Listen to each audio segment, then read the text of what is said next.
Hello and welcome to another video where I'll be showing you my May bullet journal setup. The theme I chose for May was a Japanese garden, and so my cover page is just a few different things that you might see in a Japanese garden.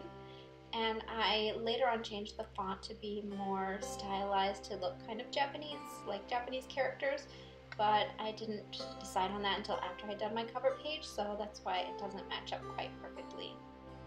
The first thing I always start with in every spread is a monthly calendar, and here I just drew the boxes in and wrote May, and I wanted something up there in the corner, so I did this little moon door, but it's not quite what I wanted and I don't think it's that nice looking, but oh well, it's already done, so I'm just living with it. Next, I always do my monthly habit tracker, and I didn't want to do anything too fancy because this is a very useful spread for me that I use a lot and it needs to really work for me. So I just kept it in the regular outline, but I added some boxes on the side to make it kind of like one of those room dividers that you might see in Asian tea houses and things like that, sliding doors. They have that kind of geometric pattern. Next, I had a few additional habits that don't go on my monthly habit tracker every month, but that I also wanted to include as their own little calendar, and I just drew this little pagoda or temple and included them there. Next is a new spread I've really been loving, but I've only been doing it a few months, and it's called Daily Joy. Sometimes I called it Today Was Awesome Because, and I just include a few things that made me happy throughout the day.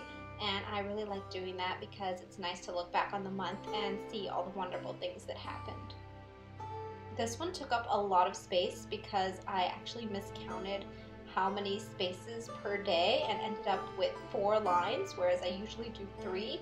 So that's why it's a little bit longer, but oh well, I guess it just leaves extra room for more wonderful things to write every day.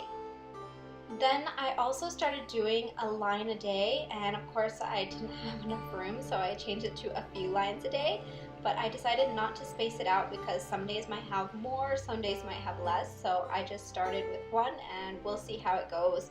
But this is different from the Daily Joy because it kind of just explains what happened that day, or maybe new insights I had during the day, realizations, things I learned, stuff like that I want to remember. Next is my mood tracker, and this is also a new one for me, but I've been enjoying filling it in so far, and I did these gorgeous Japanese lanterns as the days of every day this month. Next is my food log, and this again is very basic. You can see I didn't really decorate it, just wrote it at the top, the title, and basically I just record what I eat that day, and it helps me be more mindful to eat healthier, and also to see maybe if I don't feel good, I can see what did I eat, and I just really enjoy tracking my food. This next spread is new for me, and it's just to be more mindful with my Instagram, and it's just a calendar where I will write down every day that I post and stay more organized.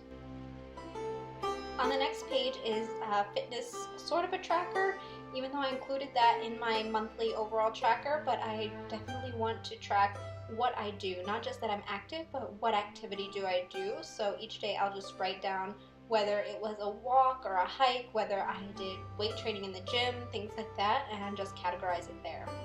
So those are all the things that I use every month, and now we'll get into the first weekly spread. And I really have a hard time theming my weekly spreads. I love doing like the habit tracker, the mood tracker, the calendar, things like that.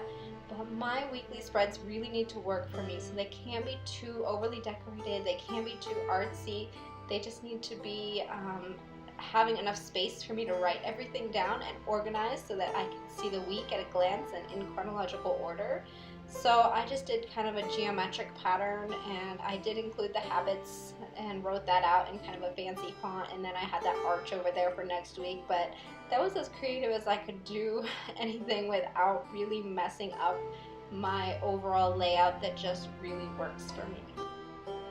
So that's it for now. If you want to see my next week's spread, I just do them week by week, so I usually post them on my Instagram, so you can find that in the information box and follow me there. And that's it for now. I hope you enjoyed this video and maybe got some ideas for some spreads of your own. If you have any questions about anything you saw here, just leave me a comment and I will try to answer them. Thanks for watching.